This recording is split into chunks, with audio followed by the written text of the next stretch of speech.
স্বাগতম আপনাদের প্রিয় নিউজ চ্যানেলে। আজকের আবহাওয়ার আপডেটে আপনাদের জানাচ্ছি, সকাল থেকেই কলকাতার আকাশে মেঘের আনাগোনা, সঙ্গে রয়েছে ঝিরিঝিরি বৃষ্টি। আকাশ যেন মুখভার করে আছে, আর সূর্যের দেখা পাওয়া যেন খুবই কঠিন। কলকাতার পাশাপাশি দক্ষিণবঙ্গের প্রায় সব জেলাতেই আবহাওয়া একই রকম। কোথাও হালকা, কোথাও মাঝারি বিক্ষিপ্ত বৃষ্টি চলছে। আলিপুর আবহাওয়া দফতর জানিয়েছে, দক্ষিণবঙ্গের 6টি জেলায় বজ্রবিদ্যুৎসহ বৃষ্টির সতর্কতা রয়েছে। আজ রবিবার কলকাতার আকাশ দিনভর মেঘলাই থাকবে বলে জানিয়েছে আবহাওয়া দফতর। কোথাও কোথাও হালকা বৃষ্টির সম্ভাবনা থাকলেও একটানা ভারী বৃষ্টির কোনো পূর্বাভাস নেই। তাপমাত্রা সর্বোচ্চ ৩২ ডিগ্রি সেলসিয়াস এবং সর্বনিম্ন ২৭ ডিগ্রি সেলসিয়াসের আশপাশে থাকবে। আজকের দিনে পশ্চিম মেদিনীপুর, বাঁকুড়া, পুরুলিয়া, ২ বর্ধমান, বীরভূম এবং মুর্শিদাবাদে বজ্রবিদ্যুৎসহ বৃষ্টির সতর্কতা রয়েছে।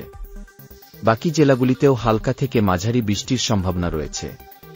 তবে আবহাওয়া দফতরের মতে, বৃষ্টি হলেও তাপমাত্রার তেমন কোনো পরিবর্তন হবে না, আর আর্দ্রতার কারণে অস্বস্তিও থাকতে পারে।